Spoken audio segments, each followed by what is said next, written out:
Hello, everyone, and welcome back to THE Student Careers Week. I'm Jamie Ramacati, Head of Content for Student Events at THE Student. And in our final webinar for Careers Week, today we'll be hearing from Mark Lee, member of the Association of Graduate Careers Advisory Services and a careers advisor at Northumbria University. Mark is going to talk about what a modern university career service looks like and tell you more about what kind of support you can expect to receive throughout your university journey. There will be plenty of time for questions, so please do use the Q&A function on the bottom of your screen to submit your questions for Mark. We'll get to some of those at the end. Mark, I'll hand it over to you now, and I'll rejoin you when it's time for Q&A. Great, thanks for that, Jamie. Thanks everyone for coming along today. I'm looking forward to having a good chat with you all and, like we said, answering some questions at the end. So what I'm going to talk about is I'm going to talk about the modern form that exists within career services. My experiences a little bit from where I've come from, and then tell you about the functions of a modern career service and just what you can expect, and that'll help you understand how to make the most of the careers opportunities that are at university. And what I'm going to do, I'm going to give you some context of what we offer at Northumbria, but also, tell you some examples of what exists across the sector as well. But there will be elements where it'll be a case of, you'll be able to then go and find out this information when you start at university as well. So without further ado, I'm going to tell you a little bit about kind of where we are as a sector and what's been happening in the last few years. And I think it's fair to say that in schools and colleges and whichever kind of background you've come from, careers guidance in the UK tends to be a bit of a lottery. And there is a bit of a myth that everyone would kind of come into university with the equivalent knowledge. And that's just not the case. And we're well aware of this in the universities, but also, I've worked within schools and within colleges and sixth forms, and I've seen that firsthand where some are phenomenal and will have really, really detailed careers advice programs, and others might kind of lead you to, lean on family, friends, and other networks to support you. So what happens is when people come into university, we try and gauge where they are, and that's kind of done through induction processes, but also early careers workshops and interventions, if you will. So that does make our work extremely challenging, but also for you as individuals, I always say it's important for you to kind of gauge where you're at, early days. There's no reason that you should leave any career planning until last minute. If anything, choosing to go to university and study at a higher level often makes us think long term anyway. So it's a really nice time to reflect about, well, how prepared am I? How much knowledge do I have about an industry? And could it be useful for me to have a chat with someone? So because of that lottery, like I say, that reflection can be interesting for your perspective, to start to think, on a scale of 1 to 10, how confident do I feel? On a scale of 1 to 10, how much knowledge do I have? Would I know what to look, where to look, how to look for things? And then from there, you can make a judgment about how career ready you are. But really, in relation to modern career services in universities, they do take different forms as well. And that does depend on where you study. So I would always recommend, if you're going to open days, or if you've been to some open days, is always talking with the career services. They're usually at these events, or if they're not there, the staff and the academics will generally know what is available. So it's often really helpful to ask early questions about, well, what form does it take? How does the career support work in this institution? And if you decide on institutions, that might give you some insight as well about the kind of decisions that you might make based on where a graduate's going, what jobs they're doing, what support exists for employment, etc. So really, in relation to the form is, like I said, I'll tell you a little bit about kind of historically what's happened and over the last few years and how that's impacted on universities as a whole. So just like all industries, COVID had a big impact on our sector. So, the whole university sector had to build upon, find and embrace new ways of working to support their learners and graduates. And many career services are obviously in that mix. So we were delivering one-to-one, guidance appointments and group work sessions. So those taught sessions face-to-face. And suddenly, obviously, that just had to go online. So where we are now is we're at a kind of mixed point. So services are maintaining their online, and they tend to kind of now getting back onto campus. And that's coming from a lot of the student voice that we're getting as well. So we talk to the student union, we survey students, but generally speaking, AgCAS and others involved in the sector are always kind of researching, well, what do students want? And what we're picking up at the moment is that students want a real sense of belonging when they come to university. You know, you've probably experienced yourselves, you know, that isolation that's happened over the last few years. And university is a real chance to mix with others, to hear different viewpoints, learn from others. But also it's a very social experience as well. And we really understand that. So what we're trying to do is blend the best of both. And a great example of that is using platforms like Zoom, Teams, and so on to offer online appointments. And they kind of exist, you know, through the week, so people can self-serve and book appointments, but also then have face-to-face provision on campus as well for those who might be on campus or in that day and want an appointment or would prefer to see someone face-to-face. And you can imagine the benefits of that are huge. You know, we get to support more distance learners. We get to support more individuals who are, you know, working part-time and might want an appointment, you know, and just to fit around their work online, or someone who maybe has like caring responsibilities or so on, and they can't always come onto campus to see someone face to face. But then that other side is obviously that belonging element of seeing someone is there for others as well. So as our service, that's the way we're kind of approaching things, in a real hybrid way. And talking to many other kind of institutions and other careers advisors, that seems to be where a lot of people are. So I often think that's a really good question to ask, you know, your university, you know, if you're speaking to them about careers support, is in what form does it take place? Is it online? Is it face-to-face? Is it a mix? You know, and think about, well, there's benefits, pros and cons for both. What works best for me? So generally, the way that things work in relation to the form is that people would be told about systems and, you know, have early discussions and inductions and learn about where to access these kind of points of entry. And you'll get things like Blackboard, student portals, certain website addresses, and, you know, there's multiple funnels, if you will. You know, there's a funnel and there's multiple points of entry to kind of catch you and support you so you don't really miss out. But when you do have those induction or orientation periods at university, you'll get so much information. But for me, I often say to people is just hold on to the knowledge of like, well, where do I just go? So when I do need that support, I just know where to go to get it. So online, offline tends to be the way that things are going to be delivered, you know, collectively from September onwards. What's really interesting is the continuation of existing work. So that one-to-one offer is still really, really valued by students in higher education. And that, I guess, comes back to the lottery element we were talking about. Some people may have never had a one-to-one careers guidance appointment with a professionally qualified, experienced careers advisor. Sometimes in schools, you know, it could be a teacher that's had to suddenly go through a qualification and deliver careers. Or, you know, again, like I say, it's just a lottery. Some might not have had any. So I often recommend as well to individuals is, you know, if you're unsure, you've never had an appointment, have a chat with someone as well to get a kind of understand of what it's like. What support do they help with? How does it kind of differ from any other kind of careers advice that I might have got, whether it's from family, friends as well? And then the other side of that is the lecture side. So we do teach sessions. So the way we deliver them at Northumbria is there's two ways to do it. There are sessions that are built into your program, and a lot of universities do that. So that means that as part of your program, there'll be a series of careers lectures that are built in and delivered by the career service. But then outside of that exists additional sessions or voluntary sessions that you might want to come to. And for me, you know, that's the great thing about university as well, is that as an adult, you are trusted to make the decisions about what you want to go to. Whereas in school, obviously, it's very prescribed. In sixth form, the same. College, yeah, I guess the same as well.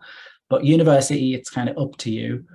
And obviously for that, you know, I would always say is you may not realize that you need some of that support until you kind of graduate, and then you think, oh, I wish I'd gone to those interview talks or learned about assessment centers.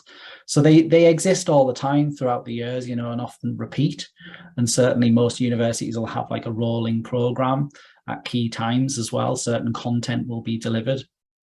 So when certain recruiters are in town, as we might say, then we would be putting sessions on by those recruiters, and they would come into the university and they're looking for that graduate talent pipeline and they want to talk to you.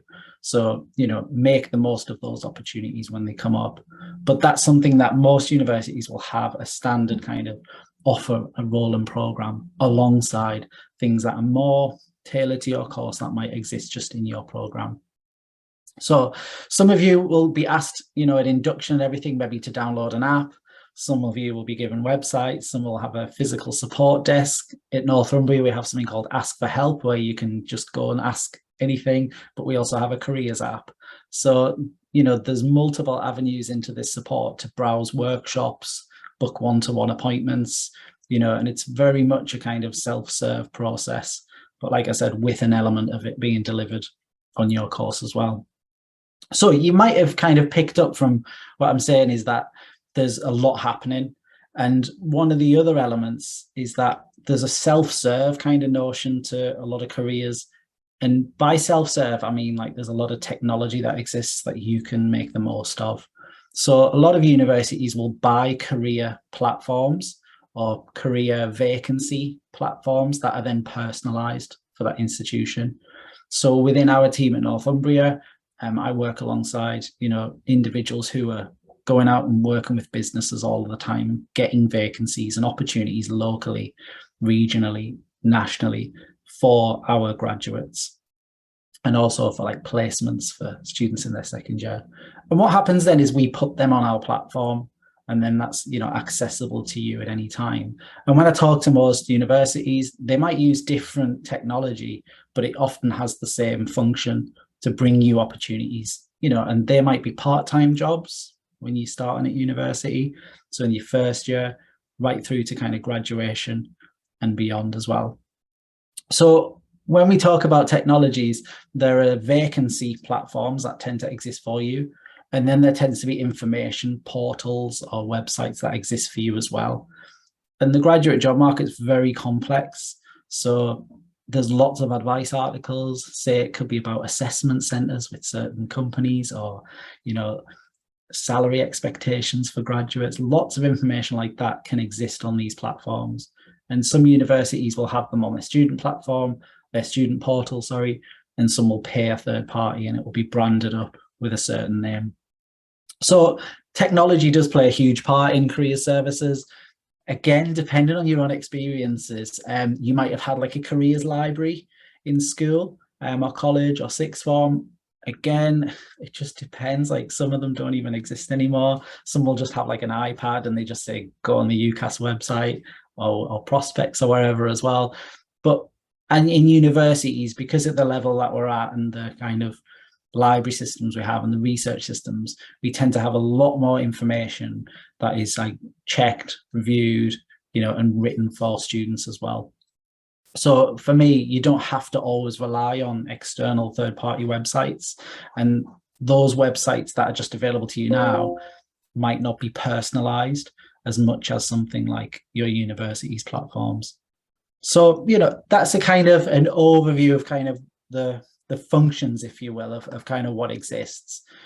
What's tending to happen a little bit as well is there's continued work with employers and everything, which has always been the case in universities, but there's more work with students and graduates than ever before as well. So what we're seeing is peer-to-peer learning is coming to the fore in universities. And a good example of that at Northumbria is we recruit 10 students every year, and we recruit them into career ambassador type roles, and they go across the campus and they promote big events that are coming up. But they also get, feedback from students about what they want, what their perceptions are about the service. But another side of that is the actual peer-to-peer support. So they'll kind of chat to each other, and say, well, come to these sessions and we'll tell you some basic information around the support that's available to you. So don't be surprised if you were to see some, people in hoodies called the career service, and they look very young, if not your age, and you're thinking, well, is that a careers advisor? Chances are they're employed by the career service to promote and encourage and support you as well that way as well. So in relation to the form, what I would say is, if you're in your first year, it's really important that you get to know just the avenues you can access the career service. Second year, you might have already accessed the career service previously, or been to like a part-time jobs fair or something like that in the first year, or had a workshop. But in your second year, it might be more around placement support, exploring placements if there's one on your course, and talking about what do you want to try on a placement, what experiences do you want.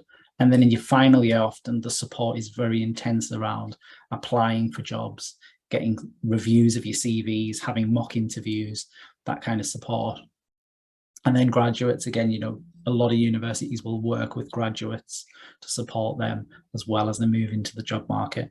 And obviously in the job market, you can be laid off, bad things can happen. So often universities will support those graduates for up to, a number of years. We support for 5 years after graduation, and they can still view all our vacancies, come and have careers advice, and they're getting that specialist advice from individuals who work with graduates and know the graduate job market.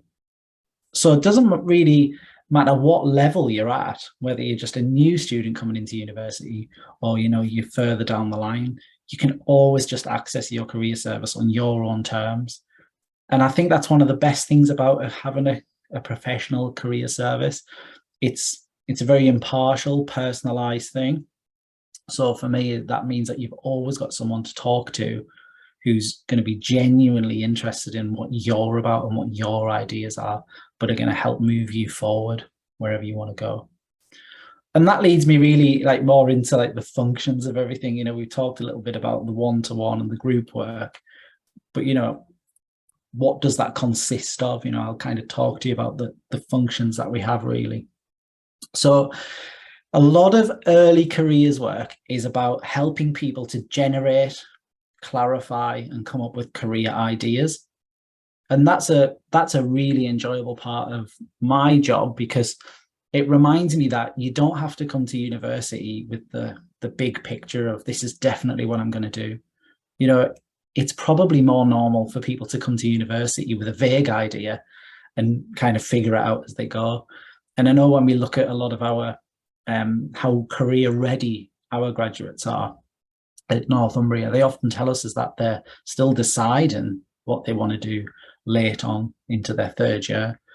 And that might be because they want to try a placement in the second year to make sure it's what they like, or they want to have a volunteering experience and they want to see if that's what they like. So the career journey, it's not an immediate one for a lot of people. It's a process. And remember, you're studying lots of modules, and there's going to be things that you think you like and that it turns out that you didn't like, and vice versa. So they might shape your ideas and kind of clarify exactly where your interests lie as well. So that early career intervention work, those workshops, those sessions tend to be about clarifying, where have previous graduates gone, and helping you generate ideas and understand the job market to really help you decide and start to plan your career journey. So like I said, if you come into university with no career ideas, or actually the opposite, you might have loads of ideas, that's absolutely fine. All career services are here to help you explore, interpret, and then apply that learning to roles for you. And we're changeable people. So what you liked, you'll all be the same. What you liked 5 years ago could be completely different to what you like now. And that's absolutely just the case throughout your life. So we're here to help you explore that, understand that, and interpret that into professional kind of identity for the future. So another thing that services will help with is help you understand the transferability, or what I call the currency of your degree. And your degree subject will have a certain currency in the job market. And this is really important. So if you just studied one subject and you could only do one job with it, that would be really, really limiting. And the job market might change. And what if that job didn't exist anymore? So, we have an ever-changing, fluid, fast-paced world of work. And if we think about jobs, there's certain jobs that exist today that didn't even exist 3, maybe 5 years ago. If you think about things like blockchain investment in cryptocurrency, or the metaverse, for instance, or things like TikTok and a social media manager, these are still relatively new businesses, but vast multi-billion-pound businesses as well. So your degree will have a currency to it, and we can help you understand the transferability of your qualification. And what's good about that is, you might be studying a humanities type course, but then you might have a real interest in business, and you might think, oh, did I not have to take a business degree? Whereas actually they really might be interested in your written ability or your analytical thinking, or your kind of your compassion or your skills in a different way. So we can help you interpret and align your skills and interests with certain businesses. And that's an important part of what university is about. You're going to get lots of, hidden skills, underneath the degree, like research skills, debate skills, analytical skills, that are going to really help you in so many different industries and so many different roles. And we can really help you, understand how transferable your degree subject is.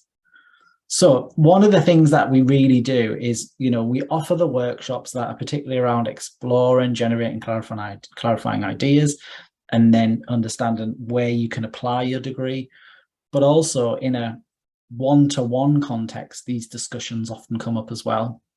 So yes, there'll be workshops for those things, but you can imagine a workshop, it can't do like a deep dive on one individual's ideas. It might help you and you might feel, well, that's enough for me. I really know what I need to do now. But the one-to-one offer can do that deep dive even further on like what it means for you and where you can go and how you can clarify your ideas. So for me, that's the most enjoyable part of the job, like that one-to-one aspect. So listening to individuals, guiding them, guiding your perceptions, but all done in a confidential, supportive, like explorative and non-judgmental way. And really, where else do you get that?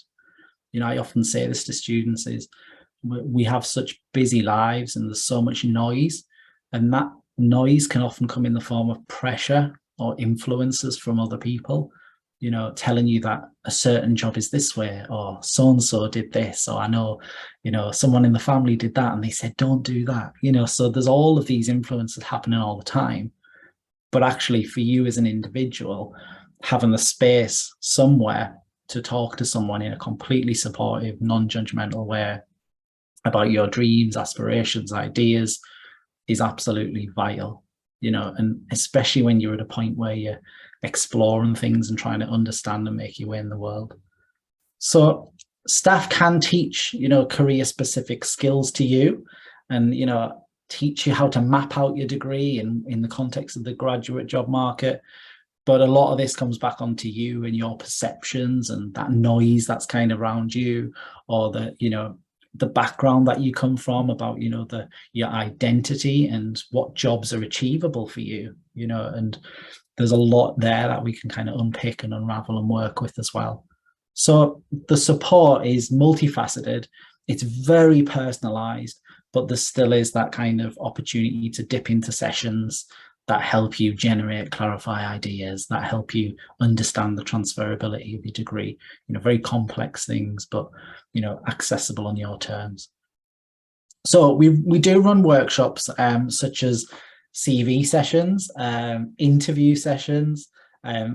Most universities will do what we call like the essentials, and so CVs, interviews, where to find jobs, how to get a placement.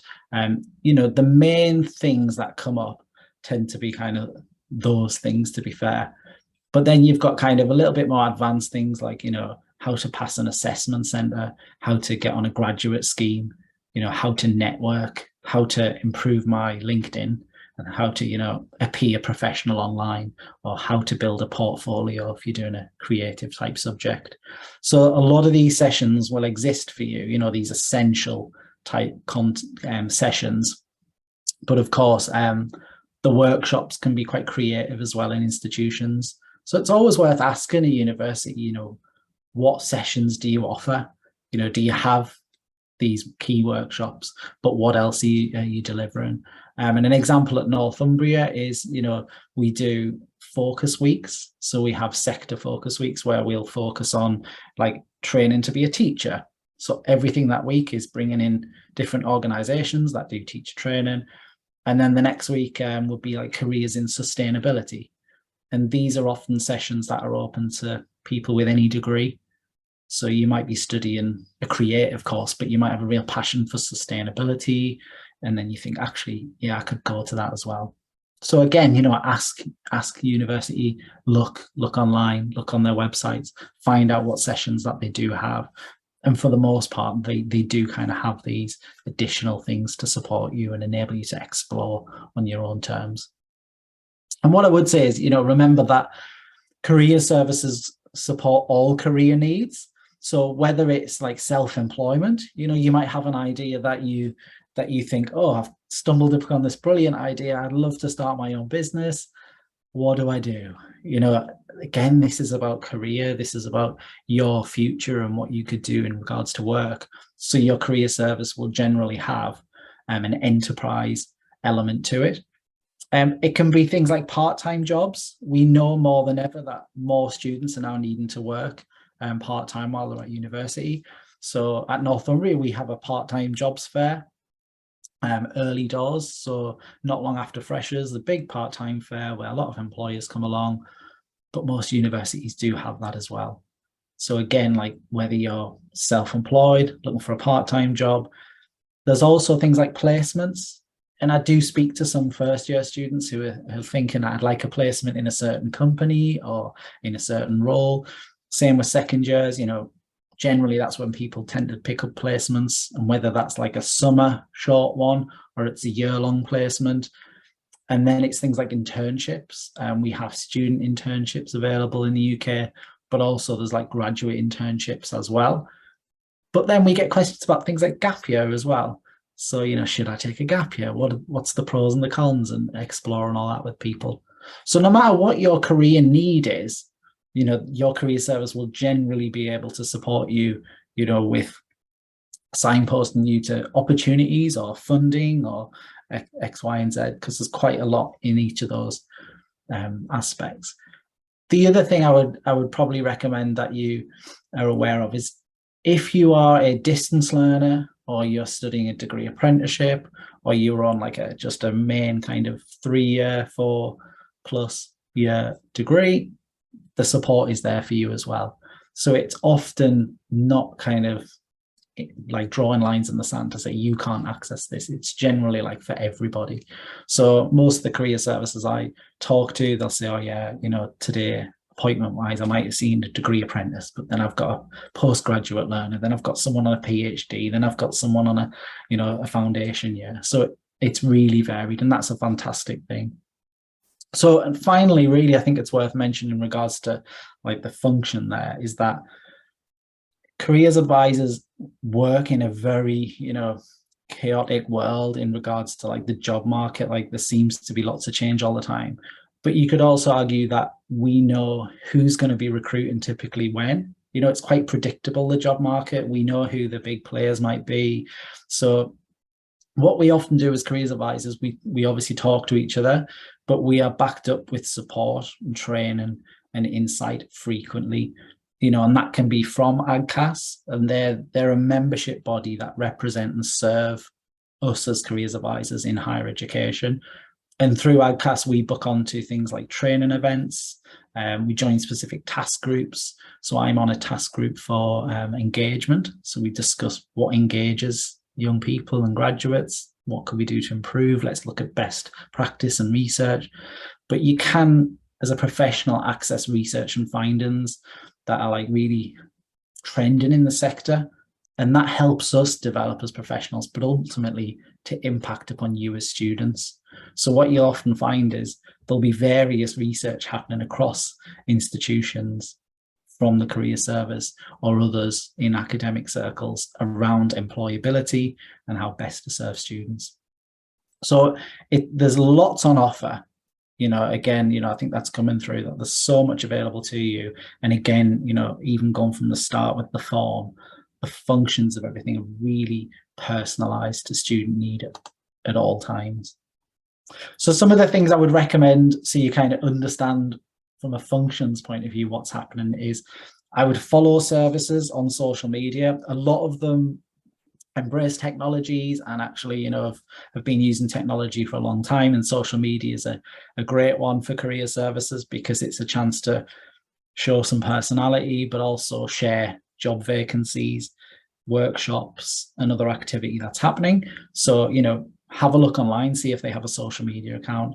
And really with that, it's not much effort then for you to kind of, if you're scrolling through something, to see, oh, well, this recruiter's on campus, or this is what's happening this week. And again, you can take it or leave it, but just an easy way to find out what's happening. And then, another thing, like I said, in regards to like the form and the function, I guess, is make sure you access the career software support that's available to you. So a great example of what we have at Northumbria is we have like a CV builder and a CV review tool. So you can drag and drop a CV into it and it'll give you a score out of 100. And this is software that a lot of graduate recruiters will use. So not only are you kind of getting to understand what your CV is like, but you're also getting to use the tools that some graduate recruiters are using. So it is win-win. But also vacancies wise, you want to be seeing, well, what websites are being recommended to me? Where are these vacancies coming from? Which companies are coming up? And, that's, again, good for your exploration. Like, is that the type of company that I want to work for? What are their values? What do they stand for? What are their opportunities? All of this can be really important to know early on as you kind of explore in your career. But also, when you come to graduate, it's great to know that you can go and find this information as well. So like I've said as well, as most services will support graduates. So after graduation, and we're 5 years, but others it varies. And really the message there is, don't think that once you've graduated, that's it. You may want to continue looking at vacancies that your university offers, but also, one-to-one appointments and workshops are still accessible for a lot of people. So we do get a lot of graduates come back, for either career changes, or they're saying, I wish I'd come to that session, 2 months ago. So make the most of what's available to you, I would say. And that kind of feeds into my next real kind of point, is that don't think of your tuition fees as just for tuition on a course at university. Your tuition fees are for the entire university's support tuition. Yeah, so it's not just like, I'm going to get this piece of paper at the end and that's what I've paid for. You've paid for all tuition, and graduates do often come to us and say, I wish I'd talked to you before I graduated, or I wish I'd had this advice in my first year. My advice on that is, rather than make costly mistakes and learn from them as you go, which can be painful, but also time consuming, is like, why not talk to a professional early doors in the first instance to like identify, avoid potential issues in the future. You can't avoid all mistakes, obviously, but reducing them is obviously a good thing as well. So, don't just think of that tuition fee as just related to your course. Like, you're paying a large amount for your course, and your value for money is actually that you've got all of this additional support service to access and use as and when you want it. And that is an absolutely wonderful thing, because what I've seen from a careers advice perspective is, when you leave the education system and you're working or not, accessing careers support again is a bit of a lottery. So where you are, there might be one in the job centre. If they might be qualified, they might not be. They might just say, oh, you just have to take this job. This is the job we've shown you. This is what we recommend, and also they might not be experts in the graduate job market as well. So, it comes back to that. Go back to the universities and ask them, what support do you have for graduates? So when I graduate, I'm going to be looking obviously for graduate level opportunities. What support is available for me? A really, really good question to ask, but also important in the grand scheme of things. And then really, I guess, kind of another note is in regards to the type of students that we work with. We obviously work with home students and international students. And international students is a big part of our job. And often sessions are put on specifically for international students. We as an institution want to obviously make international students feel welcome, so they come to everything that's available, but also we do have those specialist sessions, so around visa, around, you know, working in the UK, what it's like culturally and things like that as well. So there is a lot of support that is what I would call like softer support, you know, about like, well, how do you adjust to work life in the UK, you know, and that might not be something that you might immediately think of. But, you know, even things like a CV is different in every country. You know, if you're in some countries, it's called a resume. So, you know, what's the difference between a resume and a CV? And some industries might need a photo. You know, if you're going into like acting careers, for instance, they generally want like a portfolio or a photo on your CV. So there's like all these kind of softer differences in, you know, at play that do impact on your career. But if you don't know about them, they can like seriously affect your opportunities and your success rate in the job market as well. So career services are set up to be well aware of these things. They'll often be professionals who have a, shall we say, like an expertise. So in our team, we have staff that are aligned to certain faculties, and that tends to be the way that they're set up. And my faculties, I have like business and law. And I'll be changing faculties to the creative faculties for September. And that's quite common as well. People will move around to really build up their knowledge base. But it's really good to know that, you know, there are specialists, because you can be talking about industries that have so much kind of process and unique approaches to the applying stage, or, you know, jobs in general, what you can do. So it is good to kind of get a feel for like, well, who's the expert, who's the person that I can speak to and get support from as well while I'm at university. And like I said, you know, there are experts who'll be, you know, in international and things like that. And a lot of universities will have visa and international support teams. So I do refer to them a lot of the time as well, because I'm not an expert in visa or anything like that. It's so complex, visa applications and right to work and things like that. So universities do have specific supports services usually available for their international students as well. So again, if you've kind of got these queries, worth chatting to your career service as an international student, but also worth seeing, well, what additional support is available for international students as well. So I've kind of talked a lot around, you know, this broad scope of what's available. And really, I think the next stage is kind of over to you guys. It's about, you know, what questions you might have, and I'm happy to take any questions as we go forward. Mark, thank you so much. There is one question that's come in, and while we see if there are any others, I'm going to pose this one to you. You mentioned part-time work, and I think that's so important for so many students, the opportunity to work part-time, not only to gain some experience, but also to make a little bit of money to help support their life at university. Can you just give us some examples of part-time jobs that might be available on campus for students, either during term time or break? And what do you see that students are generally doing as it relates to on-campus jobs? Yeah, absolutely. So the university, the way we work at Northumbria, and it's very similar actually when I've talked to other colleagues across the sector, is the SU will often take responsibility for a lot of vacancies within the SU. So always check your student union. You know, I always say to people is you should really be checking out the student union as soon as you start university, having a chat to them. If you're interested in what they do as well, asking about opportunities to work for them. But what they'll often do is they'll receive a lot of opportunities. You know, they'll have, you know, like the student union bar and things like that. They might have some shops on campus as well that they're looking for staff for, but they'll have big events as well. So they'll often be looking for individuals to help at events. So if you are interested in working with your SU opportunities there, talk to them. We put their vacancies on our system as well, but not every university might do that. So I always say go to your SU and have a chat with them.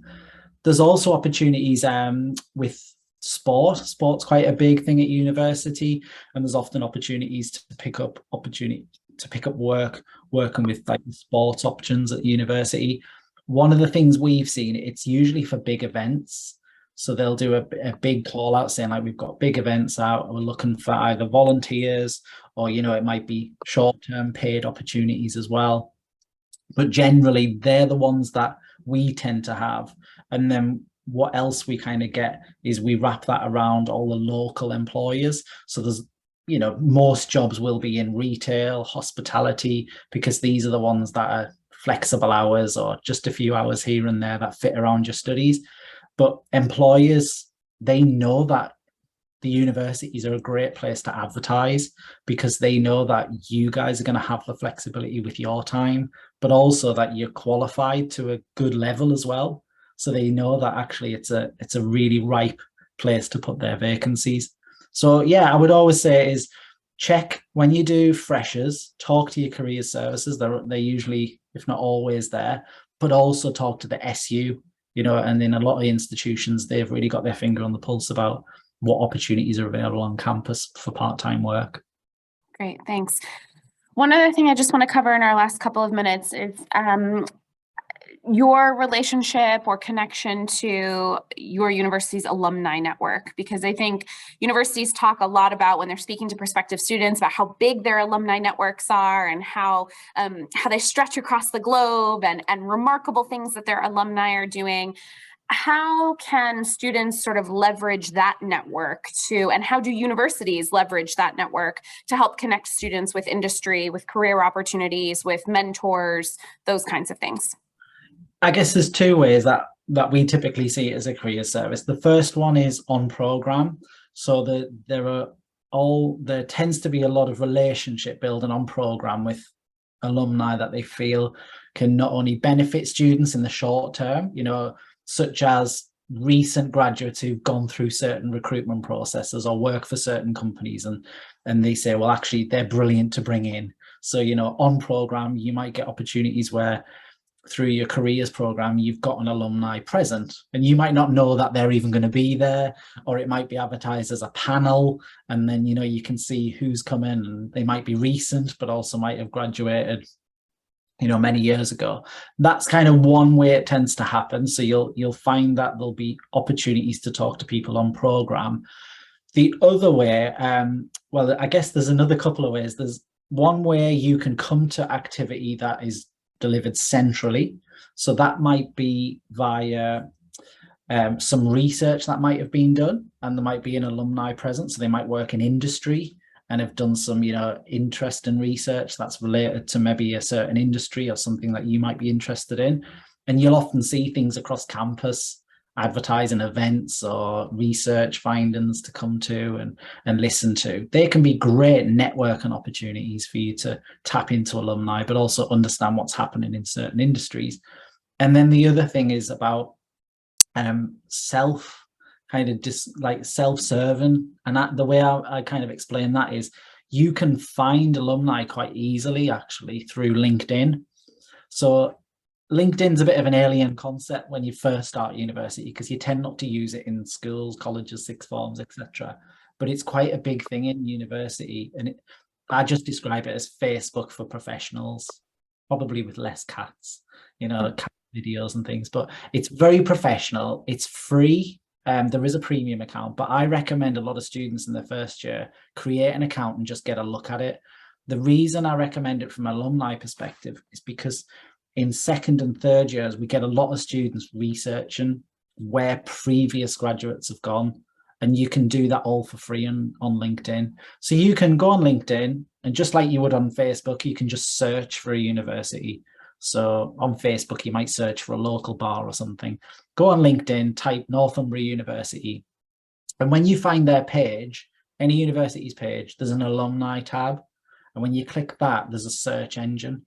So you could type in business management, and then it will give you a list of where people work, where they're located. You could click Canada, USA, wherever, and you could find actually where they are.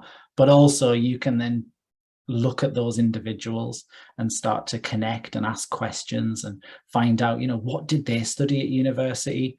What did they do part-time or anything else to get where they are now? So there is that element, like you can start that process as an individual anytime, but when you're at university, you'll often find that alumni are brought to big events, big research events and activities as well. A great example for us is we had a Commonwealth, an Olympian as well, who came, and he does motivational kind of speeches for students. And, you know, we then had students connecting with him, asking, you know, for advice and everything. And then they were on a mentor program, and suddenly they felt way more inspired and motivated to pursue their kind of aspirations as well. So they're kind of soft outcomes from just going to a nice event where there's an alumni present as well. So yeah, make the most of these connections while you're introduced to them at university. Absolutely. Mark, we are out of time, but thank you so much. This has been, I think, incredibly helpful for students to really learn a little bit more about the support and the resources that will be available to them from really, you know, before they even actually arrive on campus all the way through until after they've graduated. And, you know, I really appreciate that you've used, of course, your experience at Northumbria as an example, but it is certainly indicative of what will be available to them at universities across the UK, that, you know, availing themselves of all of these tools will only help to serve them better when they graduate. So we really appreciate your time. To the students who joined us, thank you so much. If you missed any of the other Careers Week sessions, they are available for you to watch on demand, and you can revisit those sessions as often as you'd like. Thanks, everyone, and we'll see you next time.